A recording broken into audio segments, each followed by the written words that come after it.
Hello, Lisa. Hi, my name's Nikki. I'm one of the nurses. I'll be doing your pre-op to get you ready.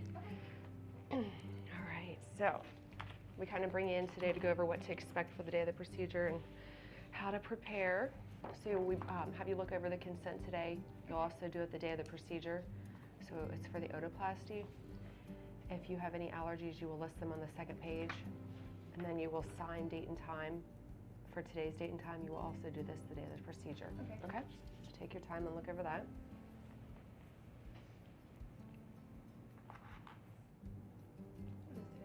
The 24th, and it is probably 11:45.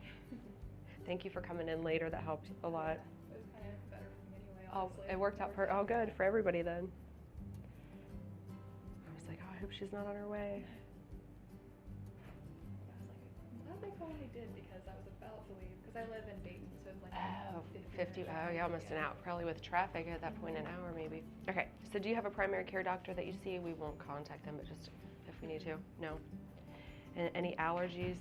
No. We have none. And then do you take any medications or supplements daily? I just take birth control. Okay.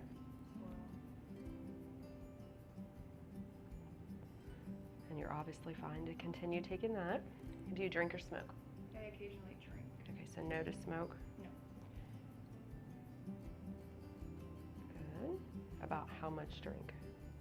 Maybe like 2 or 3 a week.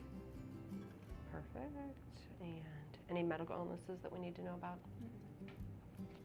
Any breathing problems? No. Leading respiratory problem, breathing or blood? No. Okay. Heart disease? No. You've had just a tonsillectomy in 2010? Yeah. Okay, perfect. All right. Great. You're going to receive this folder here to go home with today. Okay. These prescriptions here, we give you an antibiotic. It is to help prevent infection. You will start taking this the day before the procedure. Okay. You'll take it 4 times a day until it's gone. Okay. Any questions about that? Okay. Hydrocodone acetaminophen is a generic like Vicodin, Norco. You'll take it if needed, a half to 1 tab every 4 to 6 hours for pain. I would get extra strength Tylenol also, but don't make sure you're not taking both at the same time, so one or the other. Is it typically just like the day after is the most pain? Yeah, once the numbness wears off, you may have a little pain, and then probably the day after. All right, so 1 month prior, we would have you stop smoking, but you don't smoke. 2 weeks prior, you would stop any medications that would cause blood thinning, which you don't take anything. All surgical fees be paid in full. We'll walk at the front desk and have them touch base on that. All doctor's exams and test results orders should be completed. You didn't need anything because you're young and healthy.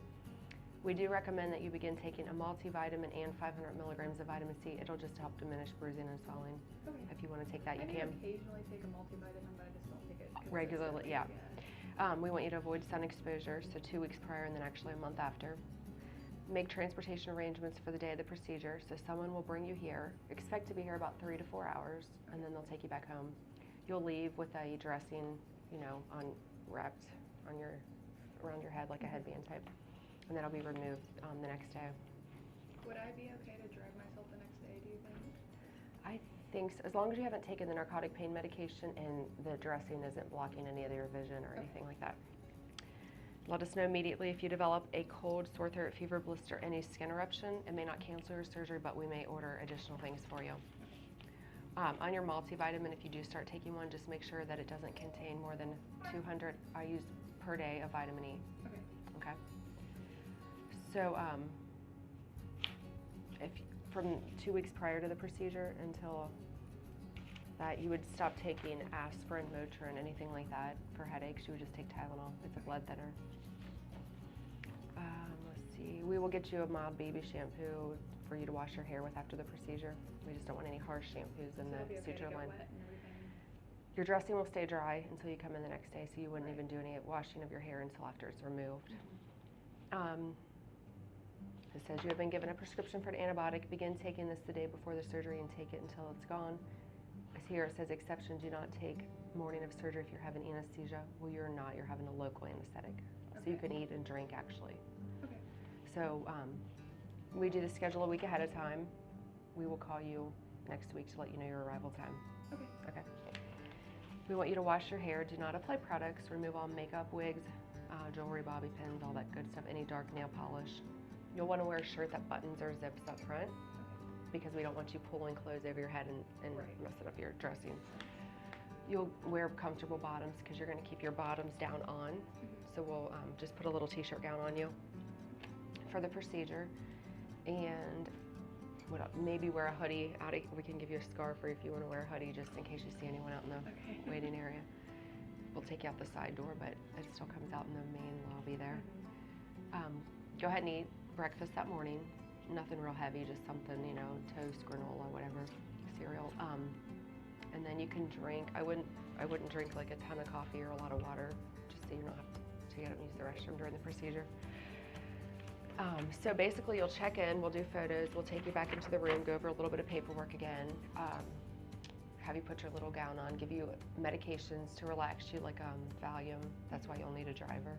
Right. And then do the procedure and put your dressing on. You'll come back the next day, have that removed, we'll show you how to clean your incision sites, and then you will come back about 7 to 10 days later. Any questions on the pre-op part, before preparing for it? Just the antibiotics, so it doesn't matter how early in the day, like before, that I take them? Or? You'll just take it 4 times a day, the day before, and then you'll be able to probably take it that morning. Okay. And then just resume when you get back home. All right, so this post-op part, you know, every operation is going to have varying amount of bruising or swelling. Everyone's an individual and they heal at their own rate, so we can't tell you that you won't have any, because then you will, or Right. vice versa. We want you to, though, to expect your swelling to reach its peak at 36 to 48 hours. Staying up as much as possible, just because the elevation of your head will reduce the swelling. So if you can do that, that would be great.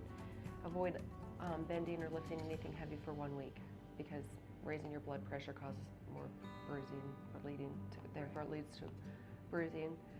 Avoid hitting, you know, sleep alone. Don't want to sleep with someone that's gonna elbow you.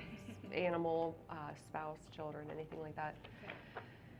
Pain medication, we talked about that. So get extra strength Tylenol. If that doesn't work, you can take the 1/2 to 1 of the Vicodin Norco.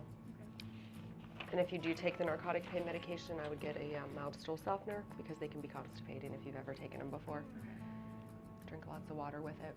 You'll continue taking your antibiotic until it's gone.